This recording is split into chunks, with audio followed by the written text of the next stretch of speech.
Saudaraku sekalian yang dikasihi Tuhan Yesus Kristus, pemberitaan firman Tuhan minggu ini atau pada kesempatan ini merupakan kelanjutan dari pemberitaan firman Tuhan pada minggu yang lalu yang mengambil tema besar mengiring Yesus ke Bukit Golgota.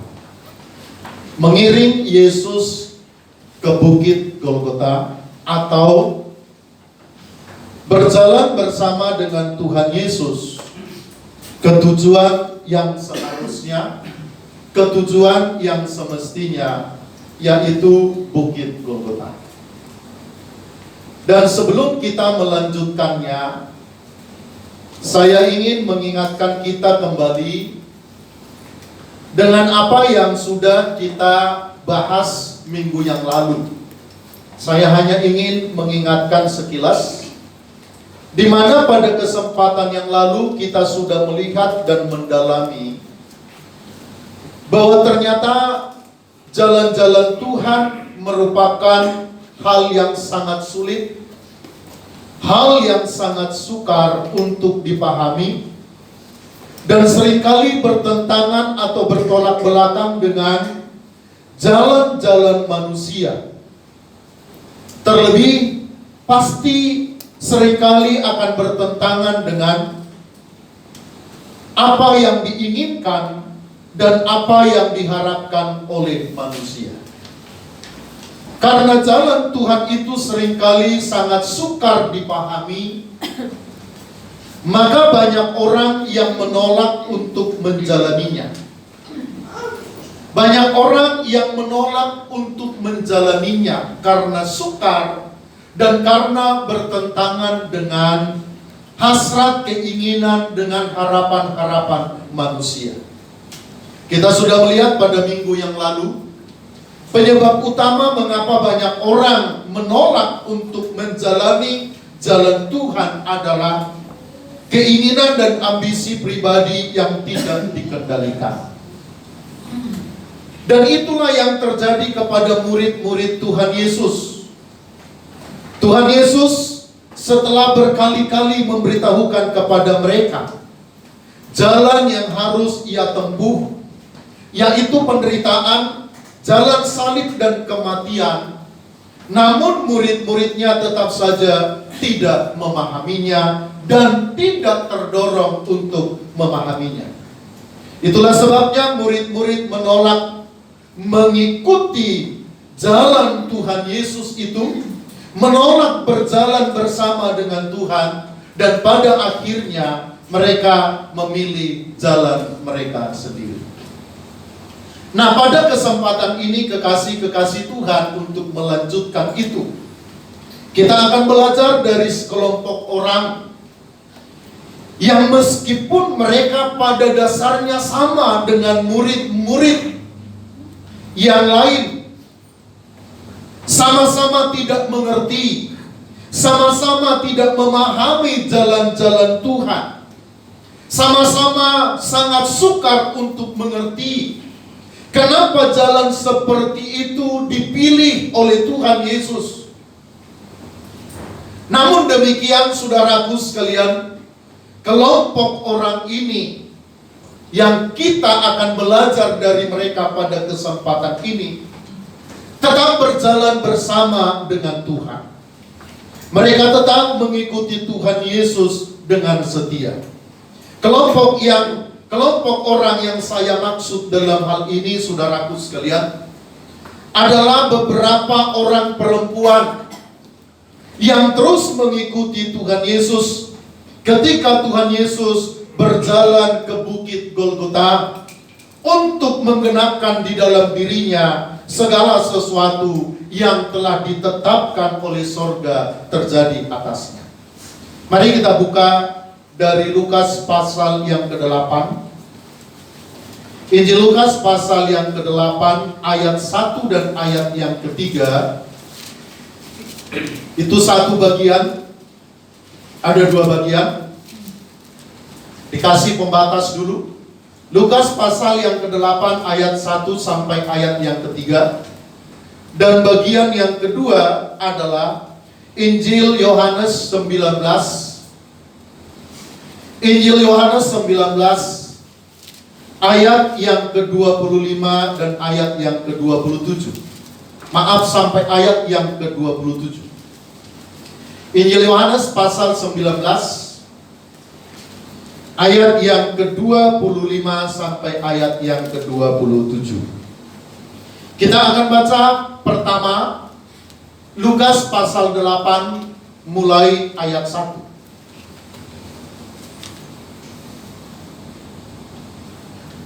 Perempuan-perempuan yang melayani Yesus. Tidak lama sesudah itu, Yesus berjalan berkeliling dari kota ke kota dan dari desa ke desa, memberitakan Injil Kerajaan Allah.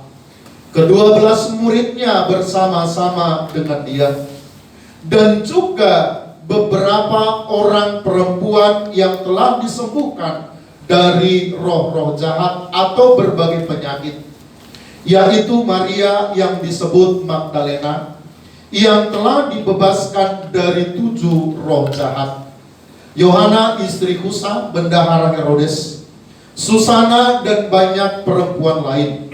Perempuan-perempuan ini melayani rombongan itu dengan kekayaan mereka.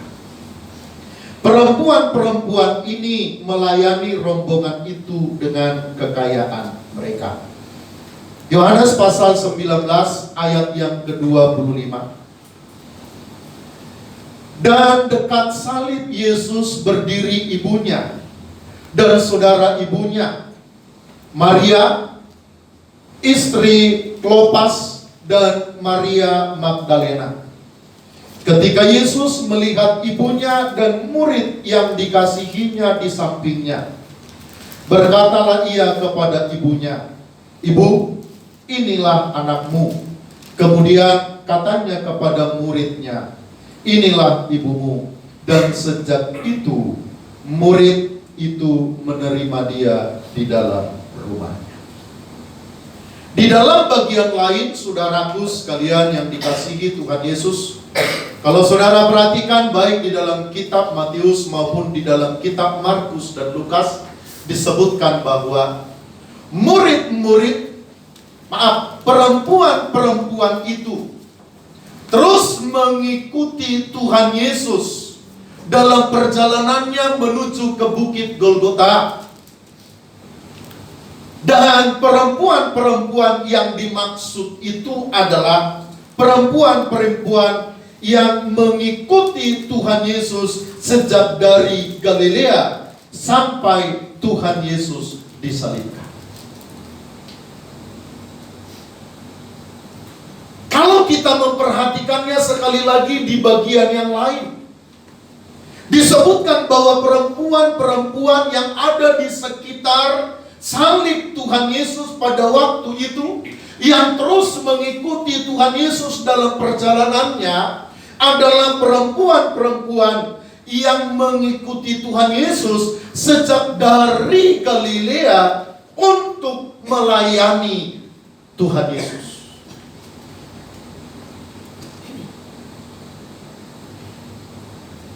Dikatakan saudaraku sekalian bahwa mereka mengikuti Tuhan Yesus sejak dari Galilea untuk melayaninya, hingga Tuhan Yesus mati di atas kayu salib.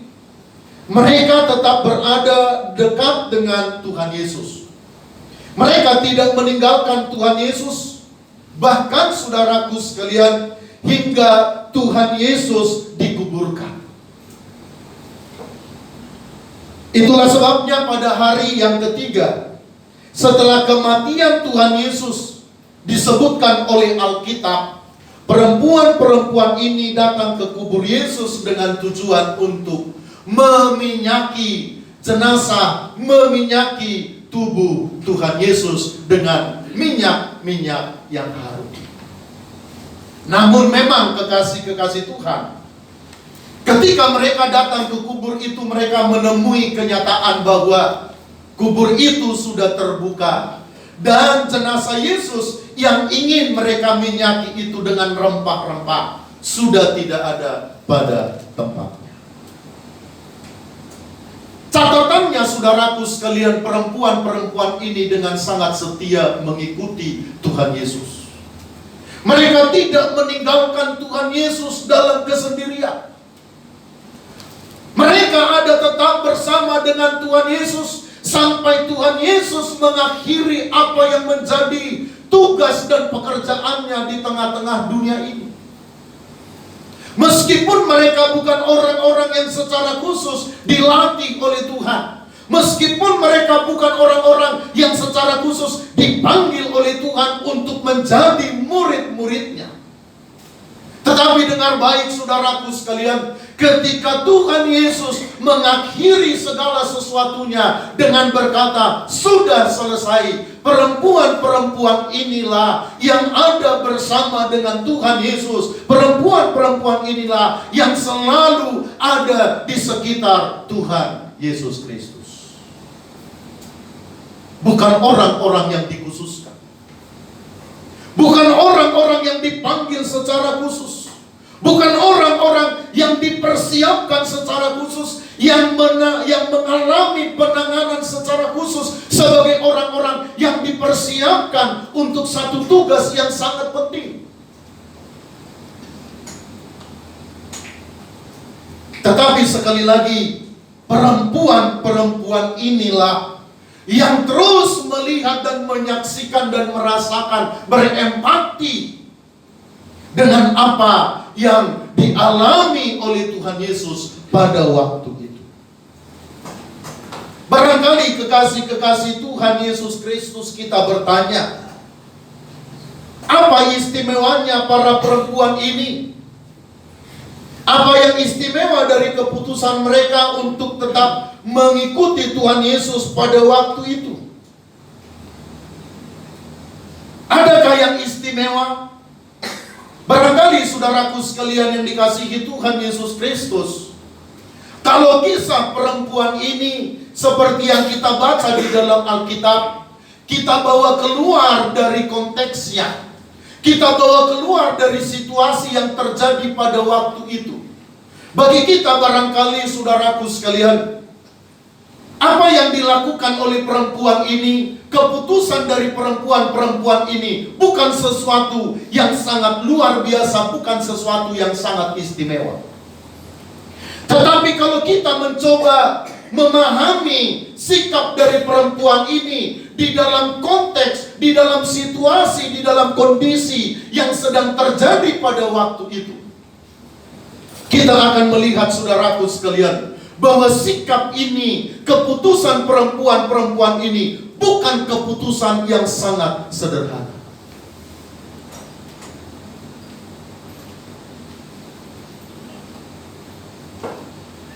Keputusan perempuan-perempuan ini adalah keputusan yang sangat luar biasa.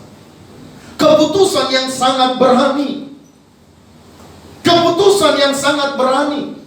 Kalau tidak ada alasan batiniah, kalau tidak ada alasan yang lebih mendalam,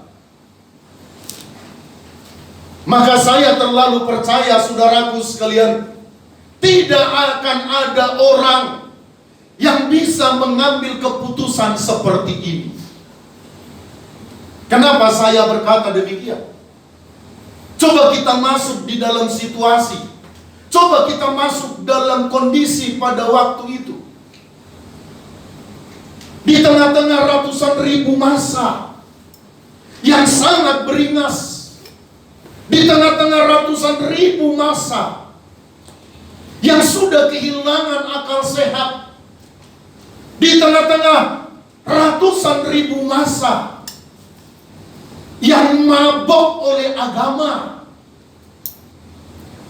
satu kota berkumpul dan semua mereka berkata, salibkan dia, bunuh dia, cabut nyawanya.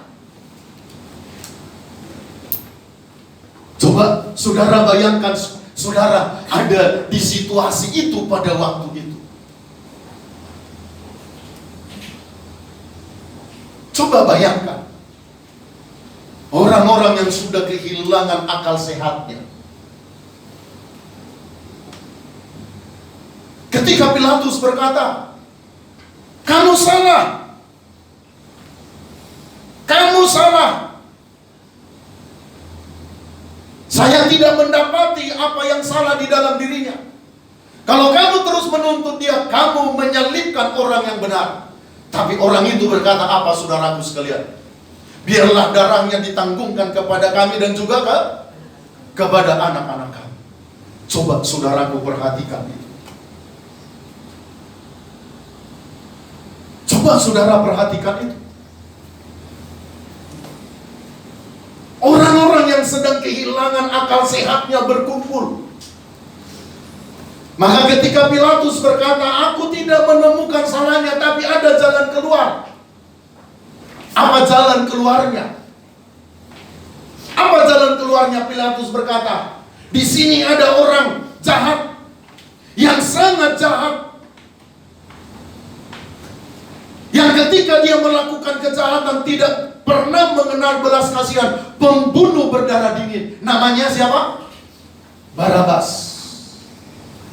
Daripada ini yang kalian tuntut, yang tidak ada salahnya ini, saya mau kasih jalan keluar. Coba kamu pilih. Harapan dari Pilatus pada waktu itu, masa yang beringas itu akan memilih membebaskan Tuhan.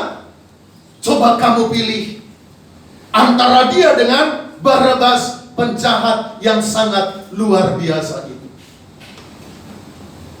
Tapi coba saudaraku sekalian yang dikasihi Tuhan Yesus Kristus, apa yang dipilih oleh orang itu?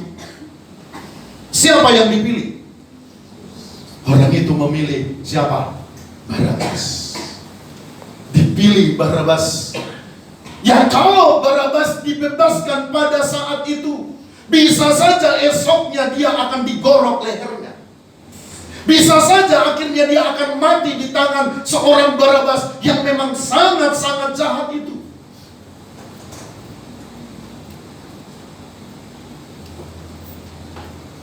Saya tidak mengerti saudaraku sekalian yang dikasihi Tuhan Yesus Kristus, kalau saya coba bayangkan situasinya yang sangat genting pada waktu itu. Coba bandingkan itu. Ya, situasi genting itu coba saudara bayangkan. Begitu luar biasa. Salah-salah ngomong pada kesempatan seperti itu, salah-salah menempatkan diri pada situasi seperti itu, saudaraku sekalian, seseorang bisa kehilangan nyawanya. Itulah yang dipahami oleh Petrus. Maka ketika seorang hamba datang kepada Petrus dan berkata, "Kalau saya tidak salah, kamu adalah salah satu dari mereka." Petrus berkata, "Apa kamu salah?" Dia pindah dari situ. Ketemu lagi dengan orang. "Bukankah kamu yang selalu bersama-sama dengan dia?" Petrus berkata, "Kamu salah orang." Dan yang ketiga, "Oh, kalau tidak salah, kamu persis engkaulah yang selalu bersama-sama dengan dia." Petrus berkata, "Kamu ini tidak tahu apa yang kamu omongin. Saya tidak mengenal dia." Kenapa Petrus seperti itu? Karena situasinya.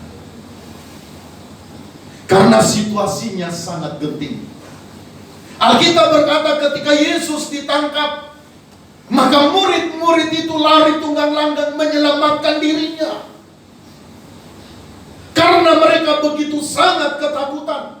Bahkan Alkitab bercerita terus kepada kita, ketika peristiwa itu pun sudah selesai, Yesus sudah mati dan sudah bangkit dari antara orang, bangkit pada hari yang ketiga dari antara orang mati. Apa yang terjadi? Murid-murid itu masih mengurung diri di sebuah tempat di Yerusalem. Karena apa? Karena mereka sangat ketakutan. Tetapi saudaraku sekalian yang dikasihi Tuhan Yesus Kristus, perempuan-perempuan ini sama sekali tidak bergeming. Saya terlalu percaya, bukan tidak ada orang yang barangkali mencurigai mereka. Saya terlalu percaya barangkali hanya karena tidak dicatat oleh Alkitab. Tapi saya percaya mereka juga pasti akan ditanya. Pasti ditanya mereka, kalian semua adalah juga bagian dari mereka. Tetapi saudaraku, sekali lagi, murid-murid itu tanpa bergeming sedikit pun. Mereka terus mengikuti Tuhan Yesus. Bahkan sekali lagi seperti yang saya katakan tadi, bahkan ketika Yesus mengakhiri seluruh pekerjaannya, ketika di atas kayu salib, Ia berkata, sudah selesai.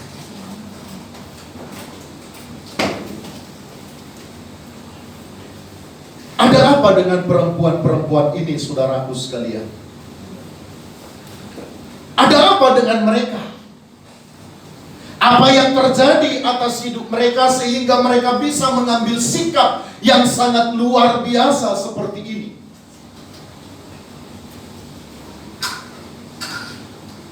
Ada beberapa catatan, saudaraku sekalian, yang ingin saya bagikan kepada kita pada kesempatan ini. Catatan dari Alkitab yang meskipun sebetulnya Alkitab tidak menyebutkannya secara terang-terangan, tapi dengan memperhatikan, dengan merenungkan, saudaraku sekalian, apa yang saya ingin paparkan ini sebetulnya itulah yang terjadi. Mengapa mereka tidak melarikan diri dan bersembunyi seperti murid-murid yang lainnya? Yang pertama dari kisah Alkitab tentang orang-orang ini, tentang wanita-wanita ini, bisa kita catat penyebab atau alasan mereka tidak melarikan diri, tapi terus bersama-sama dengan Tuhan Yesus. Mereka tidak tega untuk meninggalkannya. Mereka tidak tega untuk tidak melihatnya adalah yang pertama, karena kasih dan perbuatan Tuhan Yesus yang sudah pernah mereka alami. Ada sesuatu yang Tuhan kerjakan. Ada sesuatu yang sudah Tuhan buat dalam kehidupan mereka. Ada sesuatu yang sudah meresap di dalam batin mereka. Seperti yang kita baca tadi di dalam bagian yang pertama di dalam Injil Lukas. Dikatakan di situ, saudaraku sekalian, hampir semua wanita yang disebutkan dalam Alkitab ini, dalam kisah ini, adalah wanita-wanita yang sudah pernah mengalami, merasakan, dan menikmati kasih Tuhan yang sempurna dalam hidup mereka.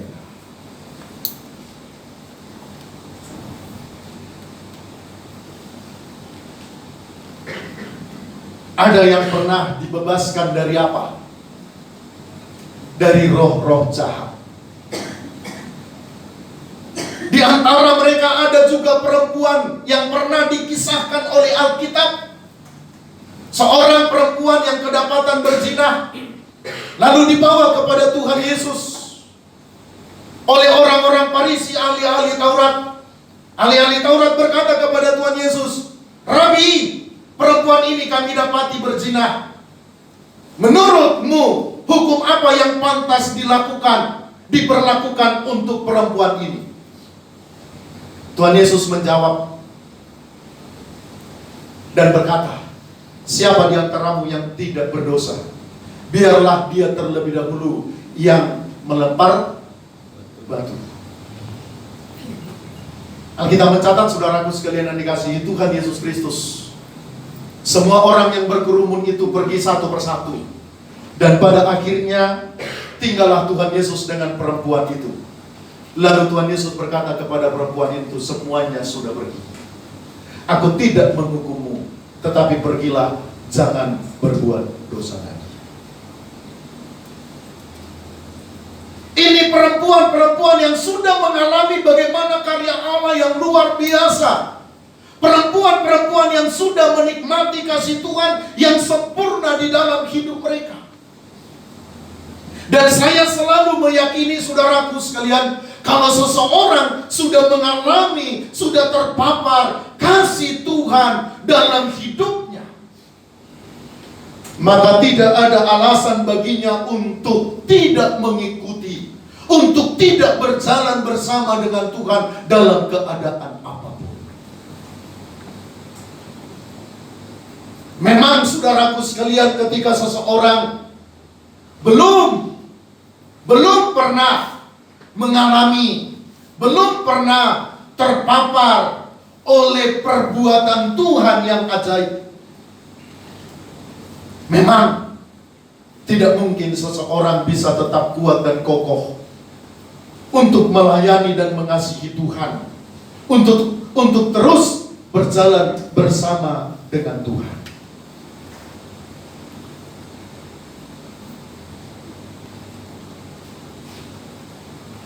Pengiringan seseorang kepada Tuhan hanya akan kokoh, hanya akan kuat, tidak tergerus oleh apapun, karena kasihnya yang sudah pernah dialaminya di dalam hidupnya.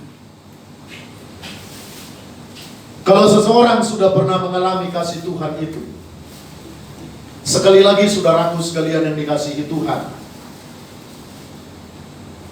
tidak ada ruang di dalam hatinya untuk tidak mengikuti Tuhan apapun yang terjadi. Amin. Amin. Persoalan kita saudaraku sekalian yang dikasihi Tuhan adalah kita tidak mencari pengalaman itu. Persoalan kita tidak mencari pengalaman itu. Kita tidak sungguh-sungguh mendatangi Tuhan. Kita tidak sungguh-sungguh berinteraksi dengan Tuhan. Kita tidak sungguh-sungguh mencari Tuhan. Sebagai akibatnya saudaraku sekalian, banyak di antara kita yang belum sungguh-sungguh mengalami perbuatan Tuhan secara nyata di dalam hidup. Ini yang suka membuat kita menjadi goyah. Amin. Iya. Kalau kita sudah mengalami kasih itu, saudaraku, saya percaya nggak susah.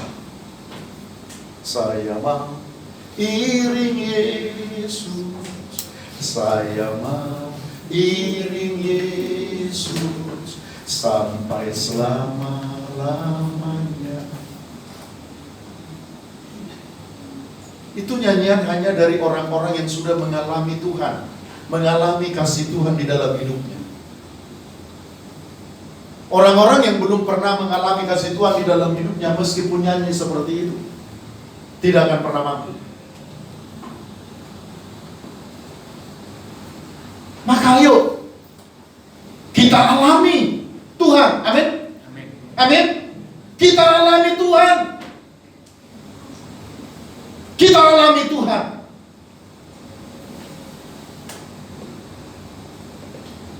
Saya ketika merenung tema besar ini, mengiring Tuhan Yesus ke Bukit Golgota, ada satu hal yang saya temukan saudaraku sekalian, yaitu apa? Tuhan benar, sesungguhnya tidak ada manusia yang bisa mengerti jalan-jalanmu. Aku pun tidak akan mungkin mengerti jalan-jalanmu. Lalu dalam pergumulan saya berkata, apa yang harus saya buat? Apa yang harus saya buat? Seperti yang saya katakan minggu yang lalu, dari tahun 1992 saya sudah melayani, saya sudah berkhotbah. Bukan mau menonjolkan diri, tapi barangkali saudaraku sekalian yang dikasihi Tuhan, saya tahu diri saya. Saya juga orang yang senang untuk menghampiri Tuhan. Saya juga orang yang senang berlama-lama di hadapan Tuhan, merenungkan kasih Tuhan, merenungkan kebenaran Tuhan. Saya juga orang yang senang berlama-lama untuk menemukan diri saya ini seperti apa di hadapan Tuhan.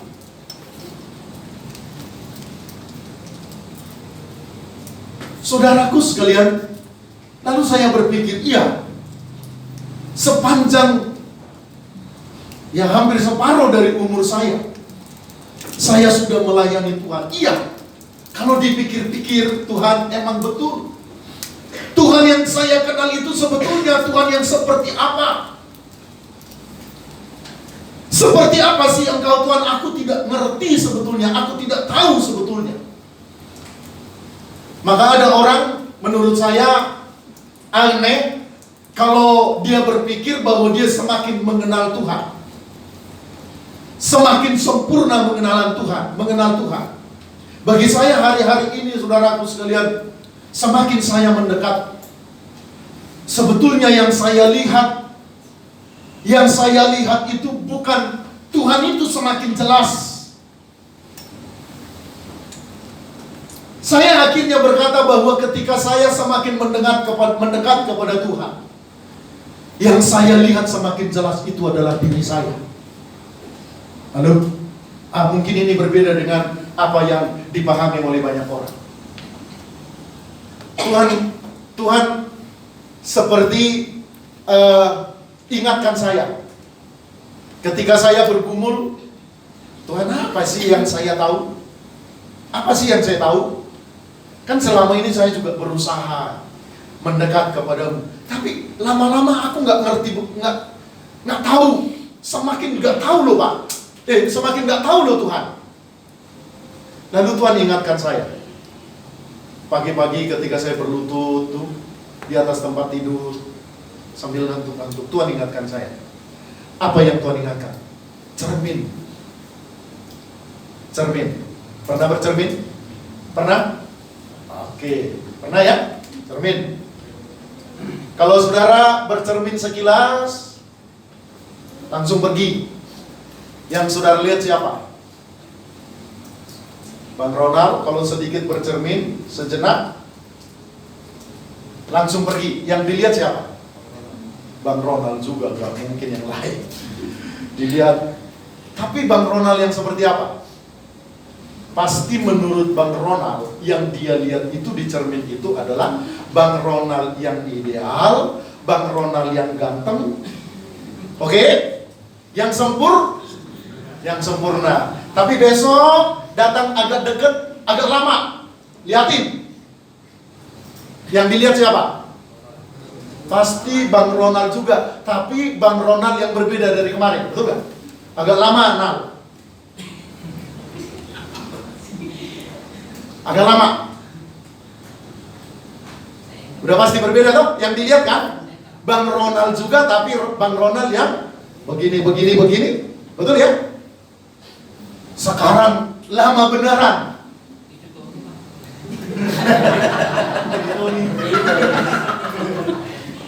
Lama beneran berdiri Coba yang dilihat siapa? Bang Ronald yang gimana? Semua jeleknya kelihatan. Bang Ronald yang semua jeleknya, betul nggak?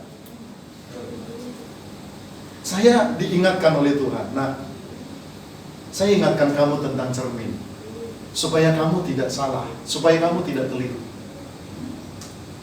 Iya Tuhan, apa yang Tuhan mau ingatkan saya? Kamu berdiri di cermin, lihatin dirimu lama-lama di situ. Kalau kamu cuma numpang lewat, kamu akan lihat Brixon yang ganteng. Tapi kalau kamu lama-lama di situ, sayang, kamu akan lihat Brixon yang asli. Jadi Tuhan, ketika saya semakin mendekat kepada Tuhan, berarti yang saya temukan itu sebetulnya bukanlah seperti yang digambarkan oleh banyak orang. Tapi semakin saya bercermin, yang saya temukan adalah semakin nyata diri saya. Lalu saya berkata kepada Tuhan, kalau begitu Tuhan, apa yang harus saya buat? Tuhan berkata sederhana, sesungguhnya dalam pencarian setiap orang kepada saya, kata Tuhan, hanya satu yang harusnya disadari oleh semua orang. Kalau dia bisa hidup, kalau dia bisa menjadi sesuatu, bukan karena dia, tapi karena apa? Kasih karunia Tuhan.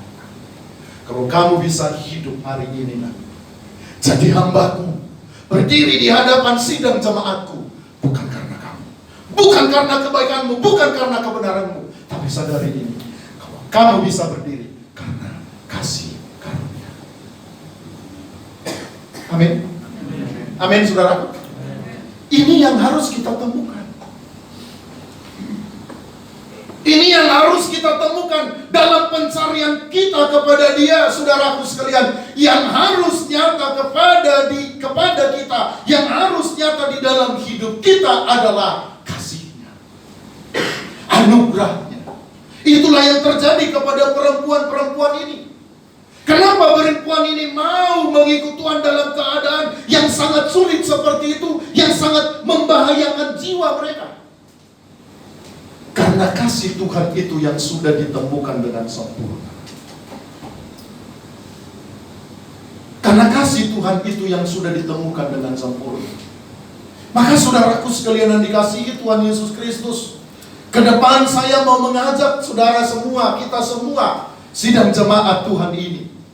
Ayo, hari demi hari pencarian kita adalah bagaimana jamahan Tuhan, bagaimana kasih Tuhan itu semakin kita rasakan di dalam hidup kita. Kenapa banyak orang lemah? Kenapa banyak orang tidak kuat? Karena mereka tidak pernah mengalami, tidak pernah terpapar kasih Tuhan yang sempurna. Kalau kasih Tuhan kita rasakan, sekali lagi saudaraku sekalian, saudara dan saya pasti akan kuat dan kokoh. Amin. Amin. Amin. Nah, pertanyaannya, kasih Tuhan yang seperti apa yang sudah saudara alami? Hah? Banyak orang sama sekali tidak.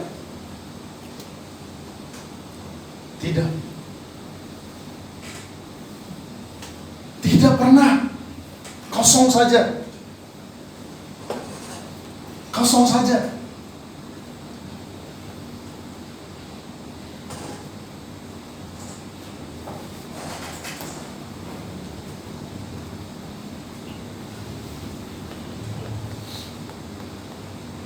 Di dalam apa ya, yang saat ini saya bergelut, saya sebetulnya tidak begitu menyenangi, ya, tapi ya sepertinya saya dituntut oleh keadaan harus mendalami. Di dalam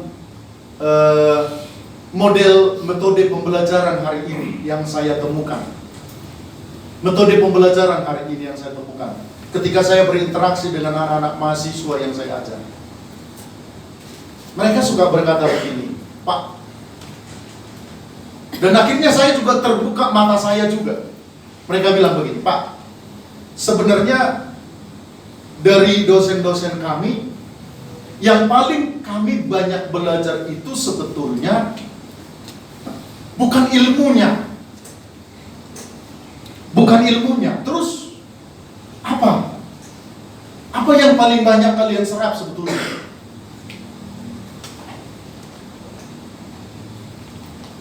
Mereka bilang yang paling banyak kami serap dan menginspirasi kami setiap saat itu adalah apa? Sentuhan. Ketika kami disentuh, kadang-kadang kalau dosen berhenti sejenak mengajar, lalu kita disentuh dengan impartasi-impartasi. Contohnya, mereka bagi pengalaman, dan kita tahu dengan hati yang sangat mengasihi, dosen-dosen itu mengajak kita, ayo. Nah, mereka bilang, Pak, sebenarnya itu yang paling berdampak.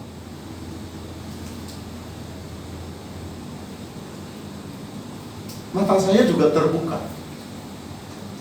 Kalau kita pikir-pikir waktu kita kuliah dulu, ya, yang sudah lulus kuliah nih, apa sih yang lengket di sini yang kita pelajari dulu? Ada? Yang kita bawa nih sekarang nih. Wah, dulu waktu SD, SMP, wah pinter, ranking 1. Sekarang kita baca pelajaran anak SMP, ya toh? Waduh, blow on banget kita. Ya, ngerti, apalagi MTK-nya. SMA, apa lagi? Padahal barangkali dulu waktu SMA jago nggak? Nggak kepake sekarang itunya. Dulu waktu kita kuliah dogmatika, setengah mati. Kalau dulu kan belum ada laptop. Apa? Sini. Salah. Nggak bisa pakai, sampai akhirnya itu kertasnya bisa sobek. Kalau sekarang kan ya beres dulu baru print. Kalau dulu udah kadang-kadang udah setengah halaman, 3/4 halaman, salah baru. Ulang lagi. Setengah mati kita. Sekarang ilmunya kepake enggak yang dipelajari itu? Enggak. Teologi perjanjian baru, tafsir perjanjian lama, setengah mati kita. Parsing katanya, apa ini parsing ini? Parsel kali. Kata ini dari sini. Itu kalau tafsir perjanjian lama itu dapat B, itu udah jago banget itu. Teriak, dapat apa? Dapat B. Kalau dapat C orang, puji Tuhan gak apa-apa, yang penting lulus. Itu setengah mati. Sekarang gak pakai enggak? Jadi saya mikir-mikir juga, lalu apa sih yang saya bawa ketika saya kuliah? Yang dibawa ketika kuliah itu kebanyakan itu impartasi dari para dosen.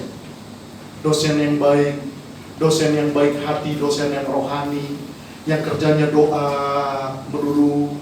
Ketika mereka kadang-kadang kita berkata, ini Bapak ini, Om ini, jangankan ngajar, cuma jalan saja kok kayaknya enak, kuliahnya adem sih. Padahal kalau ngajar, bikin ngantuk aja. Ngajar.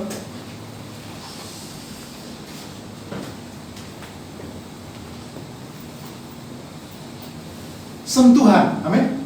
Amin? Sentuhan. Itu yang melekat. Sentuhan Tuhan itu yang melekat. Sentuhan Tuhan itu yang membuat kita kuat, kokoh, dan tidak tergoyahkan oleh apapun. Maka saudaraku sekalian, dalam pencarian kita, ini yang harus kita kejar. Tuhan menyentuh kita. Tuhan lakukan pekerjaannya di dalam hidup kita. Sampai mati kalau orang sudah mengalami sentuhan Tuhan, dia tidak akan mungkin bisa meninggalkan Tuhan. Itu yang pertama. Itulah yang terjadi kepada perempuan-perempuan ini. Maka mereka dengan kuat dan kokoh, tidak gentar sedikit pun, tidak bergeming dengan keadaan, mengikuti Tuhan sampai Tuhan mengakhiri tugasnya di tengah-tengah dunia ini. Yang kedua tujuannya. Seperti yang sudah saya sebutkan tadi, saudaraku sekalian. Dikatakan oleh Alkitab, perempuan-perempuan ini mengikut Tuhan dari sejak Galilea.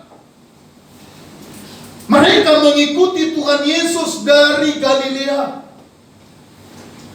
Terus mengikuti Tuhan Yesus dengan maksud apa? Dengan tujuan untuk melayani Tuhan Yesus.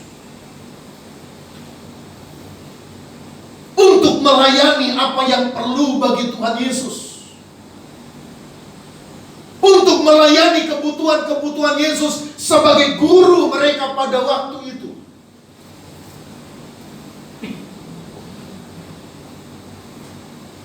Sama sekali tidak ada tujuan lain dari pengiringan itu. Dan itulah yang membedakan para perempuan ini dengan murid-murid yang lain. Murid-murid yang lain punya tujuan sendiri. Murid-murid yang lain punya maksud sendiri. Maka ketika maksud dan tujuannya itu tidak tercapai, Karena maksud dan tujuan mereka itu seturut dengan keinginan mereka, seturut dengan kepentingan mereka, maka ketika maksud dan tujuan itu tidak terpenuhi, dengan mudah mereka meninggalkan Tuhan. Tapi perempuan ini, karena tujuannya untuk melayani Tuhan Yesus, karena tujuannya melayani kepentingan Tuhan Yesus, maka pasti sangat masuk akal kemanapun Tuhan Yesus berjalan. Dimanapun Tuhan Yesus ada, mereka akan selalu ada.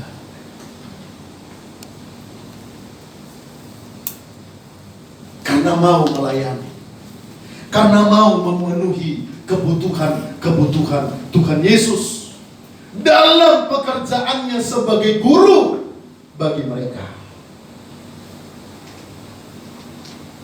Mengikut Tuhan dengan tujuan untuk melayaninya dan menyenangkannya akan membuat kita, saudaraku sekalian yang dikasihi Tuhan, bukan saja mampu menghadapi setiap pergumulan dan persoalan serta hambatan dalam pengiringan itu, tetapi juga akan membuat kita akan terus ada bersama dengan Tuhan Yesus.